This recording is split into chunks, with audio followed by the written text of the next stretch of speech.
Hey guys, it's Nick with the RVing Tradesman. We're doing another viewer suggestion video today. This one was suggested by Jay Bartrug again. He sends in a lot of video suggestions to me, and we appreciate that, because if it was up to me, there'd be like 5 videos. But this one is on things to look at when you're purchasing an RV. I've talked about what to do before you really start looking at an RV in a different video. There will be a link to that in the description of this one. The name of that one is, I think, Things to Consider When Purchasing an RV. This is going to be sort of the sequel to that. This is going to be, you've already decided what you want and what you're looking for, and now you're actually going to start looking at different RVs. So we're going to get set up and we'll come right back.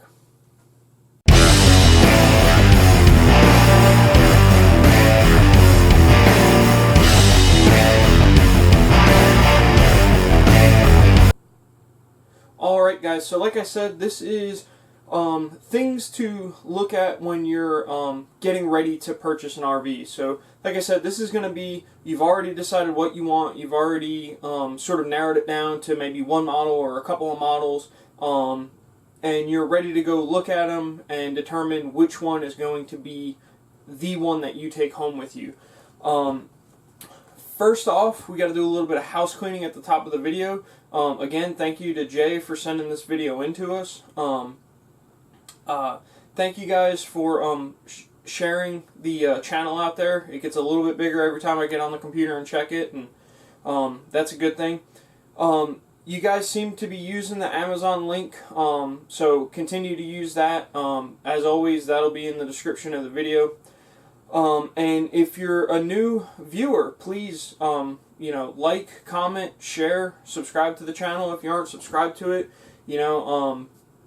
It's been a little while since I said it, but we do like the comments to tell us what we're doing right and what we're doing wrong.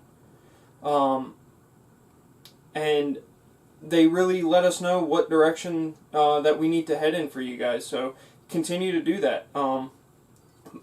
But I'm not going to beat that up too much today because we've got a lot of video to pack in. So, like I said, we've determined what we want and we're getting ready to go look at it. Before we go and look at the RV, there's a couple of things that we really want to bring with us. One thing would be a pen and a notepad, something to jot down some notes on, things you see, things maybe you're concerned about or you want to research later, stuff like that. The next thing that you want to bring with you is a good flashlight, something really bright that you can see well with, just for looking underneath, looking in storage compartments, things like that. And I also grabbed one of these outlet testers, and the way that these things work is you plug them into an outlet, and there's 3 lights on the back here, and depending on which lights light up tells you a potential problem with the outlet. Other than that, you shouldn't really need too much. I mean, you're not going to go out to somebody's house if it's a private sale or a dealership and start, taking stuff apart and ripping it all apart. So, just a few basic things to bring with you. You might want to bring, maybe a screwdriver or something like that, but, like a multi-screwdriver. But other than that, you really don't need a whole lot. We're going to get started at the front, and we're just going to kind of work our way around. We'll end up back in here at the end of the video, and we're just going to go through different parts. It's going to be real broad strokes. If I were to go over everything really in depth, it'd be like 2 hours for me to go through all this stuff. And to be honest with you, I just don't think anybody's going to watch a 2-hour-long video. I did find a really comprehensive, really good checklist from a website that's called changinggears.com, and I'll put a link to that in the description of the video. I usually don't reference my sources that much because a lot of times I'll take one piece from here and one piece from there and a little bit over here, and it's, to reference 500 sources is ridiculous. But they did a really good write-up on it. They did a really good checklist on it. So anytime I find something like that where I get the majority of my information from one source, I'm going to throw those guys a shout out. So we're going to head out front now, and we'll see you in just a second. Okay guys, so we're at the front here, and I've went ahead and taken the cover off of the propane tanks and the batteries, and kind of, if you've followed any of my videos, I did one on purchasing vehicles a short time back, and sort of the same thing with an RV that I am with a car. I'm going to go over every little nut, bolt, nook, cranny, everything I can. I'm going to turn on every light switch I can find. I want to know everything that works and doesn't work before I get involved in something. So, like I said, we're out front here. I went ahead and I took these covers off. Probably the first thing you want to start figuring out is if you are going to be getting any accessories. And if you are, you need to know what they are. Because some of them do have expiration dates and stuff like that on them. If it's coming with batteries and propane tanks do have an expiration date on them. They're supposed to be retested after 10 years. And I'll show you in a second here where you guys can find the dates on those. And also they should be equipped with overfill prevention devices, which would be any of these that have the triangle style knob and it'll say OPD on it. If it's not an overfill prevention device equipped tank and it's over 10 years old, either one, you're not going to be able to get it refilled anywhere. Doesn't mean that the tank is useless. You can take it to like a Blue Rhino place and get it swapped out and stuff like that. But it is something to consider, when you're looking at it. And the reason that they have retest dates after 10 years is because the propane in the tank is a pressurized gas. So it is under pressure. So for example, at 70 degrees outside, there's about 110 psi inside of this tank.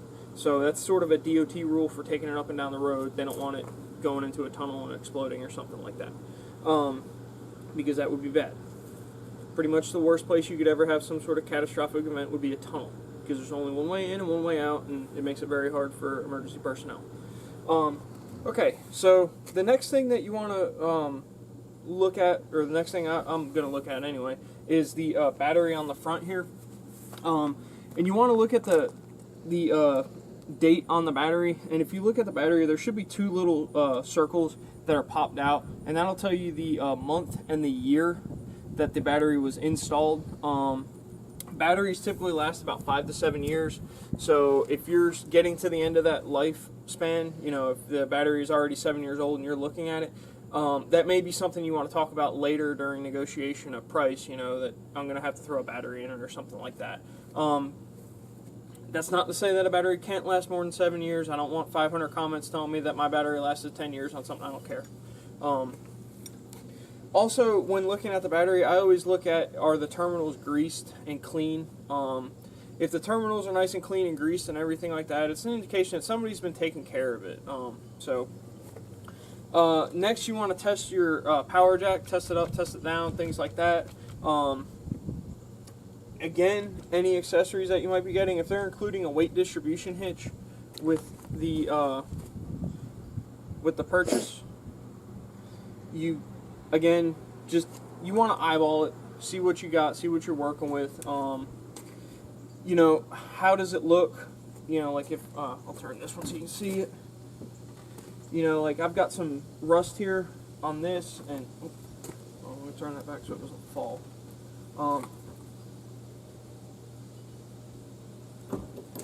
This chain here has got some rust on it, stuff like that. That's really not a big deal.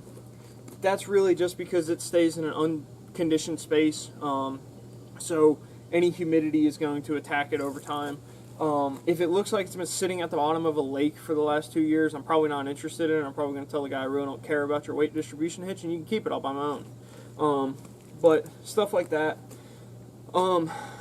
If you can check the lights, do check all the lights. I've got mine running right now, so you can see I've got these clearance lights up here running.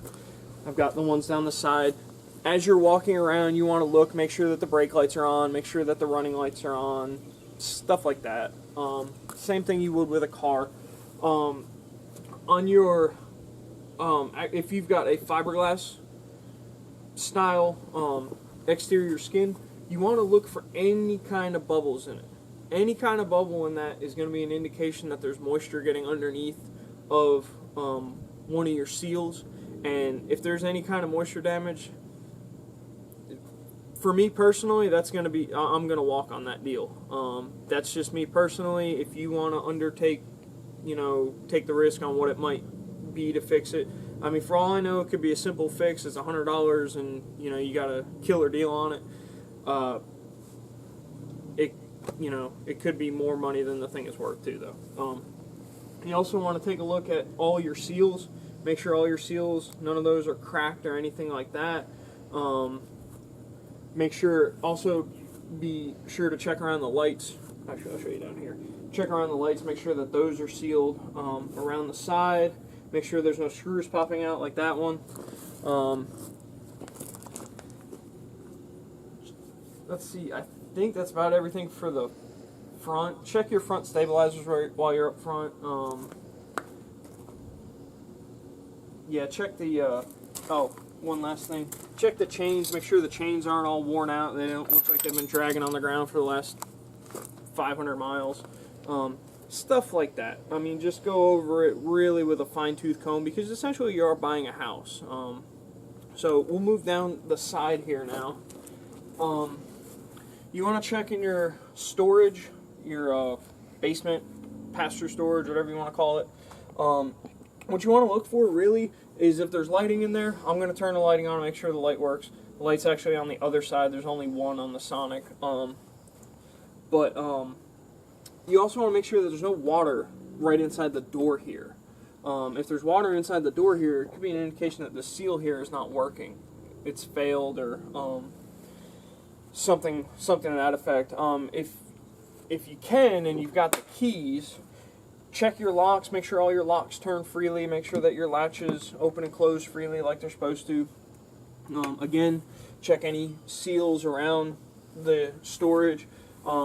Check your seals around your windows. Make sure that those look okay. They're in good condition. And again, you want to kind of look down the side of it. Make sure you don't see any bubbling, anything like that. Maybe press in a couple of places. Make sure that it doesn't feel soggy. If you say press on the wall and it feels soggy right here, for example, it could be an indication that, again, water has gotten in. Water is going to be a big theme throughout today's video if you haven't figured it out already. If the slide is in, obviously, have them put the slide out. Make sure that the slide does go in and out freely. You don't hear any noises that seem, strange. There's no like metal on metal grinding or anything like that when the motor's running. The motor doesn't sound overly labored. Check your seals here. You want to make sure that these seals are good. No tears or anything like that. If you do have a way to bring like a ladder or some sort of step stool with you, check on top too, because a common thing that happens is people will have their slide out while they go camping, and they'll get pine needles and leaves and sticks and stuff to fall on top of it, and they don't clean it before bringing it in. And on the top, there's a piece of weather stripping like this, and what'll happen is that'll get all cut up from sliding it in and out with sticks and leaves on top of it, and it'll start to leak water. So if you do have a step stool or something and you can get up there, check that. If you can't, if you're able to get if you drive a pickup truck, if you're able to get your pickup truck next to it, you can stand in the bed and probably see up. So they're only like, most campers are only like 13 feet tall. So if you're 6 feet tall and you're standing on the back of a 4-foot bed, that's 10 feet. So you should be able to see it fine. We're going to go around the other side, and I'll show you some things on the back, and then I'll also show you one more thing on this side. The slide's in the way right now, so we'll just show it once we do the back. So we'll come right back. Okay, just a couple things I wanted to show you over here before we moved on to the back of the trailer. On your shore power here, unplug your plug if it's already plugged in. Make sure that there's nothing burned up in there or anything like that. Also,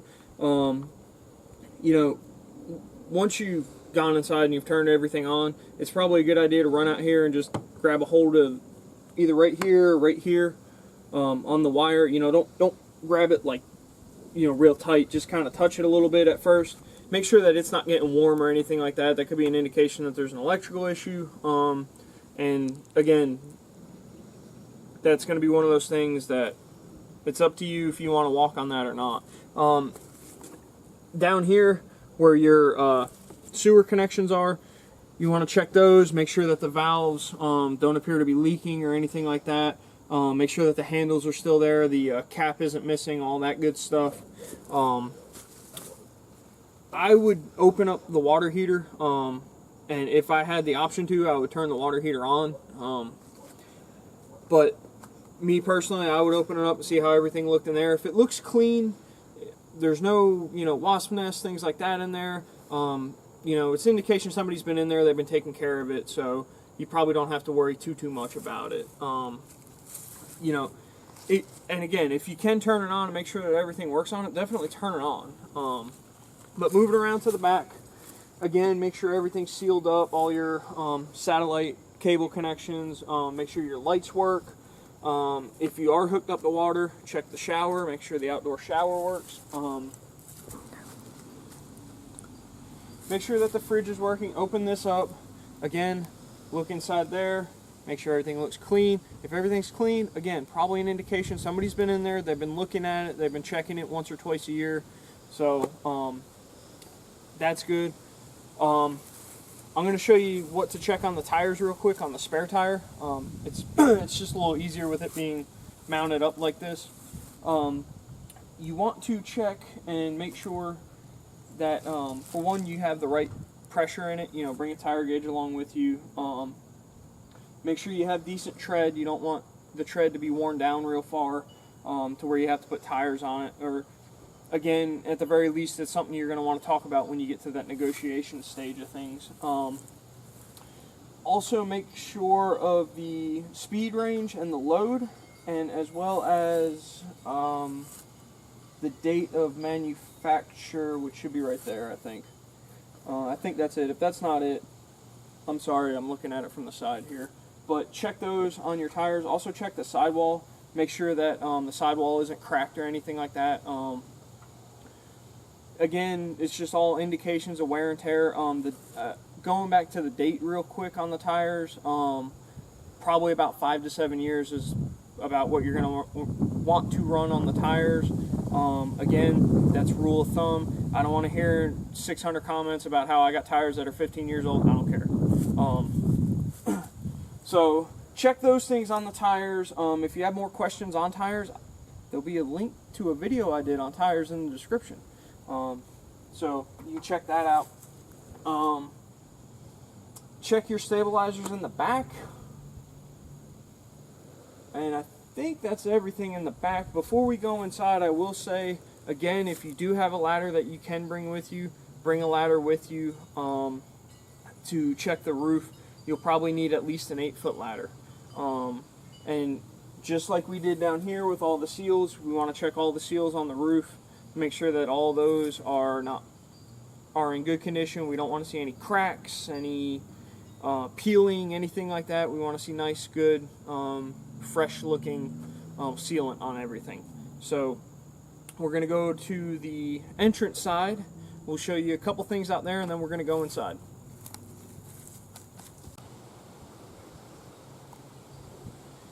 Okay guys, so we're on the entrance side of the trailer now. It's a little windier on this side because we don't have the house blocking the wind, so we're going to do the best we can with that, but if you hear it in the background, there's not a whole lot I can do about it. On this side, we've got our awning here. We want to make sure that our awning goes out. We want to look at it, make sure that there's no holes or anything like that in it. This has got a light in the awning. We want to make sure that the light comes on. We want to look at all the LEDs, make sure that they're all lit up. Make sure that the outside light comes on. Again, check any seals or anything like that. With this outlet here, you can use that outlet tester again. And if you plug it in, try and shade it so you can see. Can you see that? Mm-hmm. So, with these two lights lit up, no red light. You look on the front here, red off, yellow on. That means it's good. Check that. This is also a GFI outlet. The GFI is actually inside in the bathroom. So again, this is just a standard one. They do make GFI testers of these too, but you can plug this in, go inside, test the GFI, and come out and make sure that it turned off. That would be something that would be a wise idea. You may want to look underneath and just see what the underside looks like. If there's tons and tons of rust under there, you know, it might be one that you're going to want to pass on, kind of like a car. You know, if anybody's familiar with the Rust Belt up north, Ohio, New Jersey, Pennsylvania, stuff like that, cars don't last long up there. If you're driving something like this around on a salty road, it's going to be just like your car. It's going to get all rusted and not last very long. So, something to look at under there. Other than that, I think we'll go inside and we'll look at some stuff inside. Okay guys, so we're on the inside now. Once you get on the inside, probably the first thing I would check is turn all the lights on. Make sure that all the lights come on. Again, one light being out is probably not going to be a reason for you to walk on it. But if you get inside and half the lights don't turn on, it could be an indication that something is wrong with the electrical system. Could be something as stupid as a blown fuse somewhere. Could be just somebody's lazy and they haven't been changing lights as they failed. But it's you know, it's all information that you're gonna kind of be writing down and thinking about as you go through. After that, you want to look at the ceiling. Make sure that there's no spots on the ceiling that are sagging. Look for any brown spots, anything like that, particularly around skylights and in corners. Look at where the ceiling and the walls meet. Make sure that you don't have any like brown spots or anything like that. No streaks that look like water could be coming down. You know, walk around on as much of the floor as you possibly can. And look for brown spots. Let me see if I can show you. Look, I don't have a good spot that I can show you right offhand here, but look where your floor and your wall meet to make sure that there's no brown spots or like a puddle or anything like that right there. Could be an indication that moisture's been getting in the past. And like I said, walk around everywhere. If you feel any spot on the floor that feels a little soggy, that could be moisture. So, all things to consider. Also look at your cabinets if they're wood. You know, especially right here where they're routered. You know, that you would start to see like some mold or issues right there pretty early on. Also look inside of them. Make sure that there's nothing inside of them. No water damage inside of them, things like that. So, you know, first things first is check everything for moisture. If you don't see any signs of that, you know, then I would start taking it further. I mean, if you walk in and there's a giant brown spot right here in the middle of the ceiling, I'm going to walk away. You know, I'm not pulling this whole ceiling down to find out that I need to replace this, the insulation from the front to the back. I'm not doing all that. Again, if you get a really great deal on it and you want to, that's your deal. Next thing, I would just start from the front to the back. You know, go to the front, check the outlets, you know, plug your tester in that one. I know there's one over here behind me. Check inside all the cabinets. Check the Murphy bed if you've got a Murphy bed. Make sure it folds up and down. Check the couch. Make sure it folds up and down. Look for any ripping or staining or anything like that on the vinyl.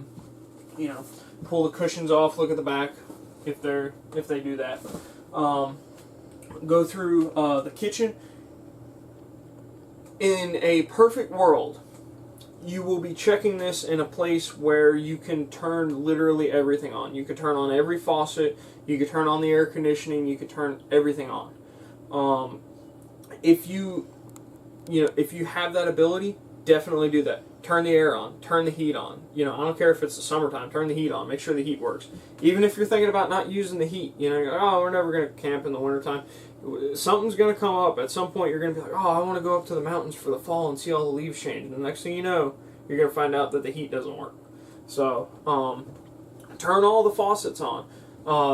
Light the stove if you can. The refrigerator, if you are going to a place that you can check the refrigerator, you'll have to get the people to turn that on probably a day in advance before it'll start to get cool. Typically when I'm checking stuff, I don't like anything to be turned on before I get there. I like to be the one to turn everything on for the first time. Because, you know, if there's some kind of goofy quirk that you got to flip this light switch 3 or 4 times before it turns on, you know, and you walk in and all the lights are on, you know, you might turn the light off and turn it on, and, you know, once you get it to work, it works fine, but you're not going to see that, you know, goofy light switch or whatever it may be. But the fridge, because of the way that they work, you're just going to have to get somebody to turn that on to make sure that it works. Also, while you're inside, make sure you find out what accessories you are getting and you aren't getting on the inside as well. We were told originally that ours would come with a television. We bought ours from a dealer. So if you guys are unfamiliar, we bought our Sonic from a dealer. It was brand new. We were told that it would come with a television. On the day of delivery, there was no TV, and we went to go through the process and everything like that, and we found out that no, it actually doesn't come with a TV, and because it's kind of a weird situation, but because we had already finalized the price and everything, it wasn't exactly something that we could add on at that point, which wasn't really a big deal for me. I got one from Best Buy that was like an open box for like $75 or something. But that is one thing, you know, make sure if it says it comes with a TV, make sure you get the TV. And make sure it's actually in there when you look at everything, because that's kind of that was where we went wrong. It wasn't in there. But if you've got a convection oven, you know, open it up, make sure it's relatively clean. I don't know why there's a plate in there. Make sure, you know, turn the convection oven on. Make sure it heats up. You know, turn the microwave on for 5-10 seconds. Make sure it turns on. Check the blinds. Make sure the blinds aren't all torn up. These are, you know, this style doesn't really get torn up, but we've got the mini blind style right here, and these will get torn up and twisted around and all kinds of stuff, so make sure that those aren't torn up. Check everything in the bathroom. Again, if you've got a situation where it's completely hooked up and you can check everything, flush the toilets, turn the shower on, I can't stress how much stuff I literally turned on when we were going through our walkthrough.